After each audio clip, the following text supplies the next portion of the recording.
салом бинандагони азиз, ахбори озодӣ аст бо хабарҳои тозаи тоҷикистону ҷаҳон. Манзуратон Абдулло Ашуруф ҳастам, ҳамроҳи шумо. имрӯз ҷумъа 18 июн. дар ин нашри барнома ин мавзӯъҳоро дорем. шаҳрванди тоҷикистон мегӯяд марзбонони қирғиз дар фурудгоҳи Ош ӯро аз дохили ҳавопаймо ғайриқонунӣ берун карданд. баъде ки самолёте ки шиштем як пограничник омада мара фурод. таҳқиқи куштори бераҳмонаи як оила дар ноҳияи Ҷайҳун. ҳоли писари Аҳлиддин беҳтар ва ҳоли ҳамсараш сангин аст. тоҷикистон бар ивази об аз обанбори Қайроқум аз Қазоқистон таҷҳизот ва маводи сӯхт мегирад.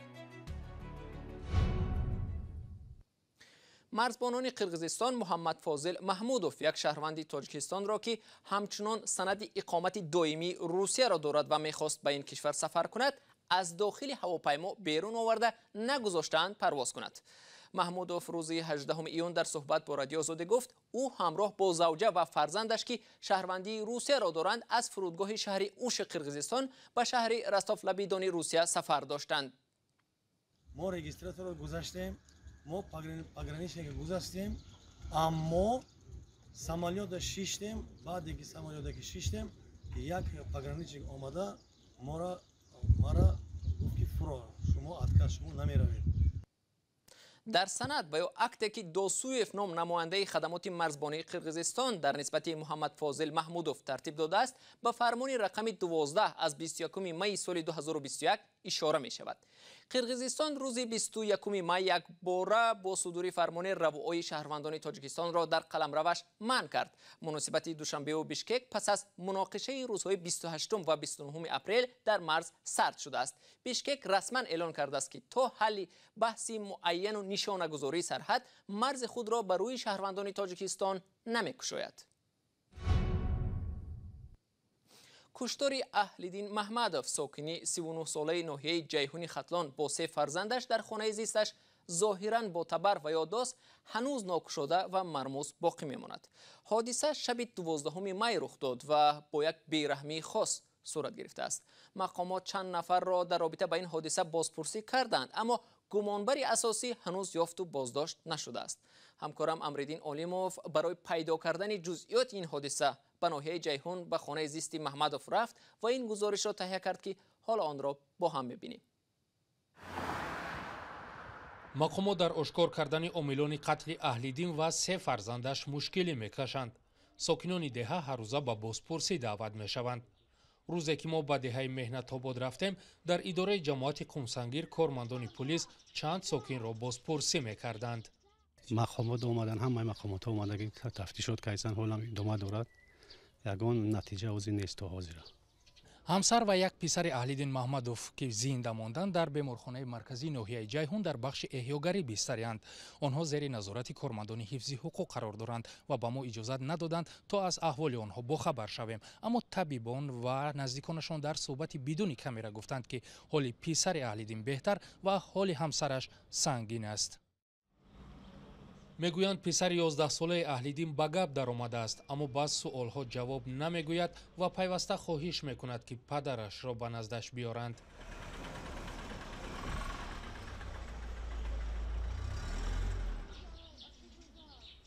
ин ҳавлии падарии Аҳлиддин Маҳмадов аст ки ӯ ҳамроҳи ҳамсару 4 фарзандаш дар ин ҷо зиндагӣ мекард.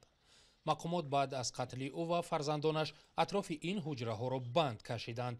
курпаву амволи дигари сӯхта шуда аз ҳамон ҳуҷраҳо бароварда шуданд. субҳи 12 июн вақте ҳамсояҳо аз ҳодиса огоҳ шуда омаданд, хона месӯхт. соати 5 пагоҳӣ мара занг задан, ман омадам, ҳамин ҳодисаро дидам. ҳаминҷа 3 фарзандаш мурдагӣ, худаш ва оилаш, як фарзанди калонигаш гуфтанд боркан балинса бурданд. худаш да балинса ним соат баъд гузашта, оилаш ба фарзандаш вазмин да балинса хобанд. зикриё Маҳмадов бародари Аҳлиддин аст. мегӯяд вақте ҷасадҳоро аз хона мебароварданд, баданашон аз дуд сиёҳ шуда буд, аммо ҳанӯз насӯхта буданд. бародарам ба оилааш ба як фарзандигаш ҷидо хоб буданд. 3 фарзандигаш ҷидо, 3 фарзанд ҷидо хобрави ҳар сеч мурданд. зикриё намедонад ба хоҳиши писари бародараш ки пайваста мепурсад падарашро ба наздаш биёранд чӣ посух гӯяд. ӯ ҳатто ҳайрон аст ки ҳодиса чӣ гуна рух дод ва бародари ӯро бо фарзандонаш кӣ ба қатл расонд. ба қавли ӯ аҳлидин бо касе хусумат надошт ва далеле ҳам барои қатли ӯ вуҷуд надошт. 11 числа бегаи дида будамаш сари заминда. سر زمین شدید بگی سلام علیک کردیم نگذش رفت مردم دیهات قسمتش خوب بود با یگان کسی یگان جواب نمیکرد یگان زندگیش خوب بود رفتارش صاحب بود مادرش 4-5 ماه گذشته بود اویلش خطی همین فقط همین کار میکردن می اومدن خونه‌شون یگان جگه نمیبرم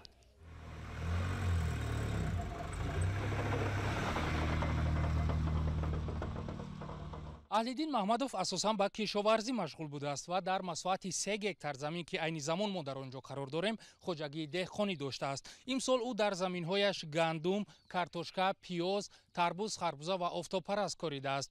ҳодиса баъд аз ғундоштани ҳосили гандум рух додааст. тарбуз, харбуза ва офтобпарасташ ҳанӯз напухтааст. 1 ҳафта боз заминҳояш ин ҷо бесоҳиб хобидаанд. ошкор нашудани қотилон дар ин ҳодиса сокинони деҳаро дар ҳолати тарс қарор додааст. ки онҳоро кушт? барои чӣ кушт? оё хатаре нест ки дар нисфи шаб ба хонаи онҳо низ ҳамла шавад? суолҳоеанд ки 1 ҳафта боз сокинони деҳаи меҳнатобод ва ноҳияи ҷайҳун ба онҳо посух меҷӯянд. амриддин олимов, радиои озодӣ, ҷайҳун. бинандагони арҷманд, тафсилоти бештари ин ҳодисаро дар сомонаи радиои озодӣ www.ozodi.org пайдо ва мутолиа кунед. об бар ивази маводи сӯхт ва техникаву таҷҳизот. Тоҷикистон бо Қазоқистон имсол ба тавофуқ расиданд ки бар ивази маводи сӯхт ва таҷҳизот аз обанбори нерӯгоҳи Қайроқум дар вилояти Суғд ба Қазоқистон беш аз 300 миллион метри мукааб об медиҳад. Қазоқистон мисли дигар кишварҳои Осиёи миёна ба хушксолӣ дучор омадааст ва барои обёрии заминҳои кишоварзиаш ба оби изофӣ эҳтиёҷ дорад. тафсилоти мавзӯъ дар гузориши ҳамкорам Барот Юсуфӣ. 315 миллион метри мукааб оби барзиёд дар тӯли 3 моҳ. ин ҳаҷми обе ки Тоҷикистон бояд бештар аз меъёр аз обанбори Қайроқум барои киштзорҳои Қазоқистон ҷорӣ кунад. мақомоти ду кишвар сари ин масъала охири моҳи май ба мувофиқа расидаанд. Тоҷикистон ки дар саргарҳии рудхонаҳои азими Осиёи марказӣ қарор дорад, ҳар сол бо 4 кишвари дигари минтақа сари тақсими об мувофиқа мекунад. ҳавобо нигоҳ мекунанд, иқлимро нигоҳ мекунанд. мисол гирем агар кам об бошад, кам метиҳем ё тамоман наметиҳем Қазоқистон ба. аввал тамоман надодагиаш мумкине ин аз рӯи шартнома атак ва дарё ки тарафсад ҷо мерезоем. расонаҳои Қазоқистон гуфтанд ки оби барзиёде ки ҷорӣ мешавад барои обёрии шолӣ дар вилояти Қизилорда зарур аст. Тоҷикистон дар ивази ин ба истилоҳ саховат аз Қазоқистон маводи сӯхт ва техника мегирифтааст. маълум нест ки ҷорӣ кардани оби бештар аз обанборҳои кишвар то чӣ ҳад ба тавлиди нерӯи барқ дар зимистон таъсир мегузорад. ин ҳам дар ҳолест ки имсол захираҳои обу барқ дар Тоҷикистон кам шудааст. ҳозир мисол дар болоби дарёи Варзоб уман зимистон об кам мешавад. ҳамагӣ қабати об 30 сантиметрро ташкил мекунад ки хеле кам аст. уман дар тамоми рудхонаҳо қабати уман об кам дида мешавад. якумаш ин ки боришот кам аст ва дуюмаш ин ки уман яхбандӣ ё ин ки хунукӣ зиёд аст. осиёи марказӣ яке аз гӯшаҳои хушку гарми ҷаҳон аст ва миллионҳо нафар аз мардуми он аз ҳисоби кишоварзӣ рӯз мегузаронанд. тағйири иқлим ҳоло мушкилоти обёриро дар минтақа зиёдтар кардааст ва гоҳо байни сокинони рӯстаҳои марзӣ ҷанҷолу кашмакаш барои об дида мешавад. ҳар сол 5 кишвар нишаста маълум мекунанд ки чӣ қадар об барои кӣ зарур аст ва коршиносон мегӯянд зарурати таҳкими ҳамкориҳо дар ин самт беш аз пештар шудааст.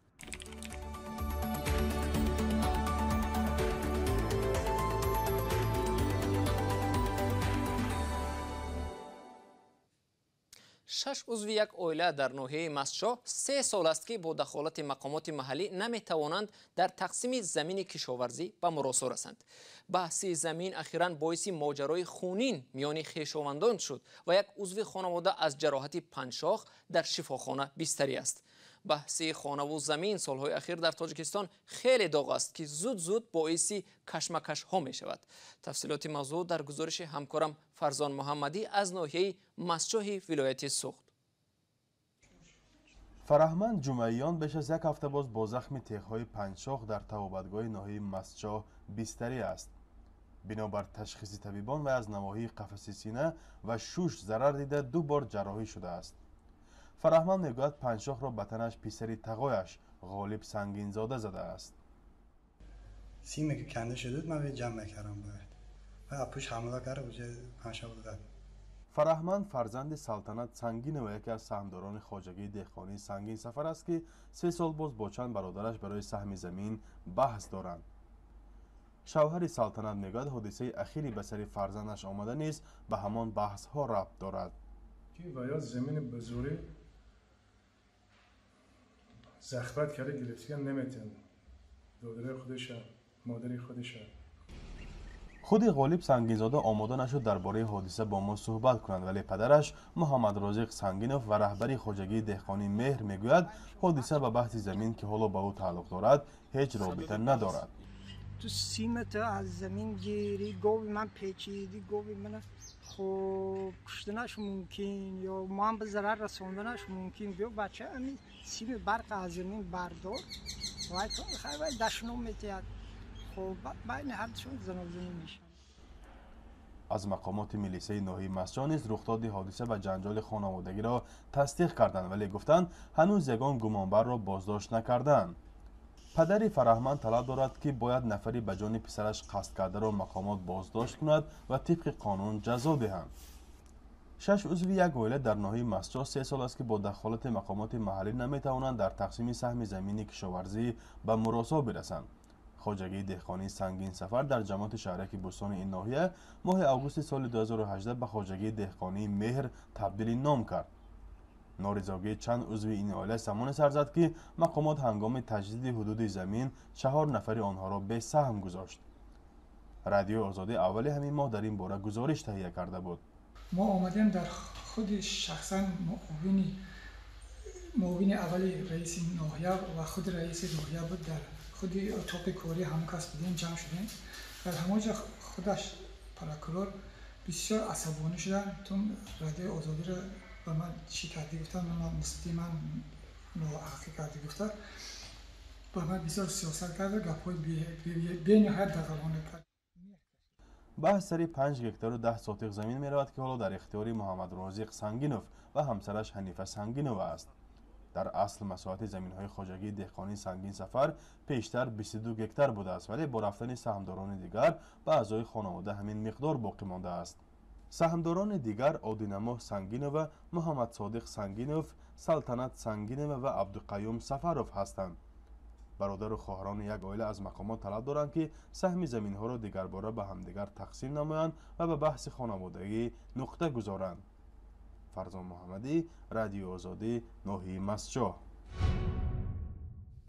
سرگئی سبیانین شهرداری مسکو با سبب بالوروی یکباره حالتهای آلوده‌شوی به بیماری کووید 19 تدبیرهای محدود کننده را تا 29 ایون تمدید کرد. سبیانین اینچنین اعلان کرد که مکانهای نشستی مخلصان سبقت فوتبال یورو 2021 بسته می شوند و در یک جا جمع شدن بیش از 1000 نفر منع می باشد. به نوشته سبیانین شروع از امروز تمامی معرکه های جمعیتی، دیسک کلوب ها و مکان های تجمعی مخلصان فوتبال هم بسته می شوند. هفته جاری میری مسکو برای کارمندان برخی ساحه‌ها امکانی حتمی یا مجبوری را جاری کرد. روز 21 ایون کار رشته‌های تجارت و سودا از نو برقرار می شوند. روز 17 ایون در پیروی از مسکو 3 منطقه دوردست روسیه در سیبیر و شرق دور هم گفتند که تدبیرهای شدیدتری کرانتین را جاری می کنند. و بیننده ارجمند اینجا وقتی برنامه امروز به پایان رسید. تشکر از شما که تا این لحظه ها با ما بودید. خبر و گزارش‌های دیگر را در سامانه رادیو آزادی www.azadi.org بخوانید. تا ملاقات بعدی، خداحافظ.